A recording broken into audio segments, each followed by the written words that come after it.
अस्सलाम वालेकुम and welcome back to my channel. आज एक भाई पाकिस्तान से न्यूली एडमिशन इनका हुआ है स्कॉर्पियो में। तो ये आज आए हैं मेरे पास नाम रजिस्टर करने के लिए, फिर ये कल वापस चले जाएंगे स्कॉर्पियो। ये अपना इंट्रोडक्शन आपको देते हैं। Hello everyone, my name is Ghulam Mustafa and I am here for my master's studies in environmental health and technology, and I have got a Finland government scholarship in University of Eastern Finland. And please proceed to your questions. Okay, तो आपका सफ़र कैसा रहा? सफ़र की अभी तक बात करें तो बेहतरीन रहा है। ऑब्वियसली यूरोप कंट्री में आ रहे हैं, पाकिस्तान से आ रहे हैं, तो यहाँ पे आके एक जन्नत वाली फील आती है। जन्नत है नहीं लेकिन फील खुद लेनी पड़ती है हमें।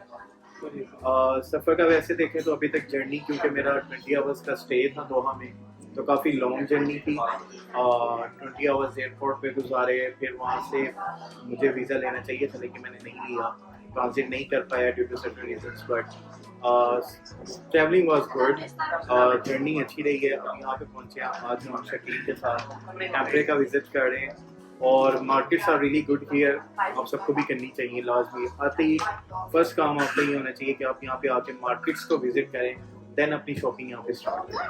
सही, तो आप कोई टिप देना चाहेंगे सफ़र में? कोई मतलब कि सफ़र में सबसे पहली टिप मेरी यही है कि आप जब भी स्टार्ट करने लगे, मोस्टली जितने भी स्टूडेंट्स हैं वो टर्किश और कतर एयरवेज यूज करते हैं, तो उनको मेरी सजेशन यही है कि आप आने से पहले वीलॉग्स लाजमी देखा करें, वहाँ पे चीज़ें आपने करनी क्या है, देन उसके अकॉर्डिंग इनकी अपनी वेबसाइट है। अगर आप कतर एयरवेज से आ रहे हैं तो आप डिस्कवर कतर की वेबसाइट को प्रॉपर्ली सर्च करें, और अगर टर्किश की साइट से आ रहे हैं तो माइल्स एंड स्माइल्स को प्रॉपर्ली सर्च करें ताकि आपका जो ट्रांजिट है वो स्मूथ रहे और आप अपने टाइम को एंजॉय कर सकें। मैं तो यही कहूँगा कि आप लाजमी वीलॉग देखा करें और अपने टाइम को अच्छी तरह स्पेंड किया करें, ताकि दूसरी दफ़ा पता नहीं आपने कब आना है।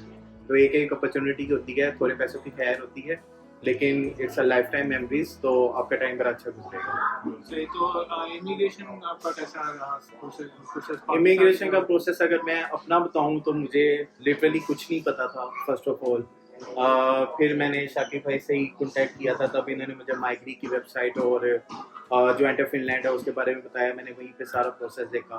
थोड़ा सा टफ होता है हम लोगों के लिए, इसलिए कि हमें मतलब दुबई जाना पड़ता है, और सिर्फ दुबई जाने की वजह से लोग जो हैं वो फिनलैंड का अप्लाई नहीं करते, जो कि उनकी सबसे बड़ी गलती है। हम लोगों को कंसल्टेंट ने एक चूना लगाया हुआ है कि भाई कनाडा में अप्लाई करो, ऑस्ट्रेलिया में अप्लाई करो, यूके में अप्लाई करो, क्योंकि उनको कोटा मिलता है, वहाँ से पैसे कमा रहे हैं। और हम लोग यहाँ पे इतनी बड़ी अपॉर्चुनिटीज़ हैं, उससे हमें वो रूल आउट कर देते हैं, हम इस चीज़ को देखते ही नहीं हैं। अगर बहुत ज़्यादा भी आप हैंड टू माउथ एक्सपेंस करें तो आपका यूएई का एक्सपेंस हार्डली 170,000 के अंदर जो है वो हो जाता है। लेकिन अगर आप मेरी तरह ट्रैवलिंग वाले बंदे हैं, आपने मतलब लग्जरी किस्म का टूर करना है, तो हमारा जो है वो 3 लाख 3.5 लाख के अंदर टूर होता है, लेकिन बहुत अच्छी लाइफ टाइम मेमोरीज होती हैं आपकी। ओवरऑल एक्सपेंस की अगर बात करें तो 3 लाख आपका दुबई टूर का लग जाता है। उसके बाद आपकी जो टिकट वगैरह सारा हैंड टू माउथ करके भी आपके पास ऑलमोस्ट 1 मिलियन का आपका एक्सपेंस आता है, डिपेंड। और उसके बाद फिर आपकी यूनिवर्सिटी पे डिपेंड करते हैं आपने कौन सी स्कॉलरशिप जो है वो मिली है, क्योंकि फिनलैंड में एक बड़ा अच्छा सीन ये है कि हर यूनिवर्सिटी आपको यहाँ पे स्कॉलरशिप ऑफर करती है। अगर आपको स्कॉलरशिप नहीं भी मिली तो आपको अर्ली बर्ड डिस्काउंट ऑफर करते हैं, और वो भी बड़ी अच्छी अपॉर्चुनिटीज़ होती हैं जो कि बच्चों को पता ही नहीं है। बच्चे वेबसाइट के ऊपर देखते हैं कि जी ये तो 12,000 यूरो फीस है, वी कांट अफोर्ड इट, लेकिन उनको ये नहीं पता होता कि फिनलैंड की यूनिवर्सिटीज़ के अंदर अगर आपको एक दफ़ा एडमिशन मिल गया तो आपको अर्ली बर्ड डिस्काउंट भी मिलते हैं। और कई यूनिवर्सिटीज़ के अंदर ये 50% डिस्काउंट है, कई यूनिवर्सिटीज़ के अंदर ये 70% डिस्काउंट है। तो वो फीस आपकी बहुत कम हो जाती है, आपकी ऑलमोस्ट 7-8 लाख की फीस होती है। और I think it really worth it. आपके पास 27 कंट्रीज़ का वीज़ा मिल रहा है, आप एक कंट्री में आ रहे हो, ये सिर्फ एक कंट्री नहीं, ये 27 कंट्रीज़ हैं जिसको आप आगे जाके एक्सप्लोर कर सकते हो, तो इट्स वर्थ अ ट्राई। ठीक, और आपका एडमिशन और वीज़ा प्रोसेस में कैसा रहा ओवरऑल? वीज़ा प्रोसेस जब मैंने स्टार्ट किया था तो काफ़ी स्मूथ है। फिनलैंड के लिए सिर्फ एक चीज़ जो सबसे ज़्यादा रियली मैटर करती है वो आपकी फाइनेंशियल स्टेटमेंट है, मनी ट्रेल। उसके अंदर आपके ना कोई हैंकी फैंकी नहीं होनी चाहिए, मतलब प्रॉपर मनी ट्रेल होनी चाहिए, आपके टैक्स डॉक्यूमेंट्स कंप्लीट होने चाहिए। और मैं पर्सनल टिप अपनी ये दूंगा, लोग हैं वो अपना पूरा केस कॉम्प्लेक्स बना के ना माइग्री के सामने रखते हैं, जिसकी वजह से उनका प्रोसेसिंग टाइम भी 2 मंथ्स 3 मंथ्स के अंदर चला जाता है। तो ट्राई करें आप, जहाँ पे आपको कोई भी स्पॉन्सर कर सकते हैं, ऐसी कोई रिक्वायरमेंट नहीं है कि आपका ब्लड रिलेटिव होना चाहिए, कोई भी स्पॉन्सर कर सकता है, बस उसकी मनी पे क्लियर होनी चाहिए और सिंपल सी आपकी बैंक स्टेटमेंट होनी चाहिए। तो आपका प्रोसेस जो स्मूथली चला जाएगा। मैं अपना पर्सनल बताऊँ तो मेरा 15 डेज़ के अंदर जो था यहाँ का वीज़े का डिसीजन आ गया था, और कार्ड उसके बाद नेक्स्ट 15 डेज़ के अंदर, क्योंकि दुबई से पाकिस्तान कार्ड आता है, नेक्स्ट 15 डेज़ में मेरा जो रेजिडेंस परमिट था वो पाकिस्तान में मेरे पास रिसीव हो गया था, और दैन उसके बाद टिकट लिया और अब हम यहाँ पे पहुँच गए। और यहाँ की लाइफ से रिलेटेड अगर आप कोई क्वेश्चन करना चाहें? अभी तक यहाँ की मैंने जितनी लाइफ देखी है, शकील भाई के साथ आपके सामने ही है, मेरा टाइम अभी स्पेंड हो रहा है मार्केट से। इन्होंने बड़ी अच्छी हॉस्पिटैलिटी दी है, बड़ा अच्छा फूड खिलाया है। फिलहाल हम टाम्परे में हैं, और फिनलैंड को लैंड ऑफ लेक्स भी कहते हैं। ऑलमोस्ट यहाँ पे 10,000 लेक्स है पूरे फिनलैंड के अंदर, जो कि आप एक्सप्लोर कर सकते हैं, और जगह जगह पे आपको लेक्स मिलेगी, forestry area. Scenery wise it is very, मतलब आपको एक पता चलता है, एक बड़ा सुकून मिलता है। एक चीज़ पे आके बस होता है कि डिप्रेशन यहाँ पे, क्योंकि वो नाइट और डे का स्केड्यूल नहीं बनता है, लेकिन अगर आप अपने वर्किंग आवर्स पे कंप्लीट हैं तो आपको ये चीज़ नहीं फील होती है, टाइम आपका जो है वो गुजर जाता है। आप कोई और क्वेश्चन करना चाहते हो ऑनलाइन आपकी लाइफ से रिलेटेड? आपसे मेरे क्वेश्चन यही है, आपको मतलब यहाँ पे 8 साल हो गए हैं, कैसा रहा जिंदगी, वर्थ इट थी यहाँ पे कितनी? ये बात है।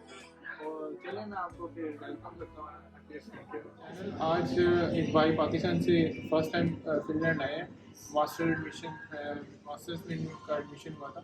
आगे वो भाई अपना इंट्रोडक्शन खुद बताएंगे। अस्सलाम वालेकुम, मेरा नाम सैयद बाबर अली है। मैं पाकिस्तान से कोयटा से मेरा ताल्लुक़ है। यहाँ पे मेरा admission masters in software web and cloud computing में हुआ था, तो वो परस्यू करने में यहाँ पे आज पहली दफ़ा फिनलैंड में। और सफ़र कैसा रहा आपका? सफ़र अल्हम्दुलिल्लाह बहुत अच्छा रहा, कोई ऐसी दुश्वारी नहीं आई है। बस मैं एक टिप देना चाहूँगा सफ़र के हवाले से कि जब भी अपना सामान कैरी करें या सूटकेसेस वगैरह बनाएं, तो कोशिश करें कि उनमें वेट थोड़ा कम करें, और हैंड कैरी जो आपके पीछे शोल्डर बैग होता है उसमें कर लें तो ज़्यादा अच्छा है। कैरी करना बहुत आसान होता है। ये नहीं आपका कहने का मतलब कि लगेज जो है वो कम हो, लगेज जितना कम हो या जितना आप कैरी अच्छे तरीके से कर सकें उतना बेहतर है। ओके। और इसके अलावा इमिग्रेशन प्रोसेस आपका कैसा रहा? इमिग्रेशन प्रोसेस इस्लामाबाद में जो था वो बहुत स्मूथ रहा। उन्होंने बस मेरे से मेरा आरपी कार्ड और मेरा पासपोर्ट चेक किया, और बस फिर उन्होंने बस ये पूछा कि आप फिनलैंड किससे जा रहे हैं। मैंने कहा वीज़े पे, तो उन्होंने कहा ठीक है, बस यही। और यहाँ फिर जब मैं हेलसिंकी में लैंड हुआ तो यहाँ पे उन्होंने सिर्फ मेरा आरपी कार्ड और पासपोर्ट चेक किया, और उन्होंने बस कहा ठीक है अपना। फिनलैंड का कैसे पता चला? फिनलैंड का मुझे मेरे एक दोस्त नवीद, उन्होंने मुझे बताया था कि वहाँ पे आज अच्छा मुल्क है। वैसे भी मैंने उसके बारे में ये पढ़ा हुआ था कि हैप्पीएस्ट कंट्री कुछ सालों से हो रहा है, कुछ सालों से आ रहा है। और इसके अलावा मुझे जब स्कॉलरशिप का पता चला कि 50-100% स्कॉलरशिप भी मिल रहे हैं और लोग देते हैं, तो मैंने कहा फिर यहाँ पे ट्राई चलिए आप स्कॉलरशिप के ऊपर आए हैं, 50% जी, स्कॉलरशिप। 50% स्कॉलरशिप। तो इसके अलावा आप अगर कोई एडवाइस या कोई यहाँ की लाइफ के से रिलेटेड आप कुछ क्वेश्चन पूछना चाहते हो? आपसे मैं बस यही क्वेश्चन तो ऐसा नहीं है, बस पूछना चाहूँगा कि यहाँ पे पाकिस्तानी कम्युनिटी कैसी है? बहुत अच्छी है, और यहाँ पर मुख्तलिफ गैदरिंग्स होती है। जैसे अभी आपको सितंबर में वेलकम पार्टी मिलेगी सीनियर की तरफ से। उसके अलावा ईद मिलन पार्टीज होती हैं। इसके अलावा अभी रिसेंटली इंडिपेंडेंस डे की पार्टी हुई है। इस तरह मतलब दोनों ईदों की पार्टी होती है। उसके अलावा जो है विंटर में भी डिफरेंट किस्म की गैदरिंग्स होती हैं। और उसके अलावा मैं आपको कुछ टिप्स दूंगा कि इधर रहते हुए आप नेक्स्ट जो है वो उसको ज़रूर फॉलो करें। और बाकी इन लोगों की प्राइवेसी को बहुत मद्देनजर रखें, क्योंकि ये थोड़े प्राइवेट लोग हैं, तो ये नहीं चाहते कि हमारे मतलब डिस्टर्ब किया जाए। तो उसके अलावा welcome to this country. Thank you so much. Thank you so much.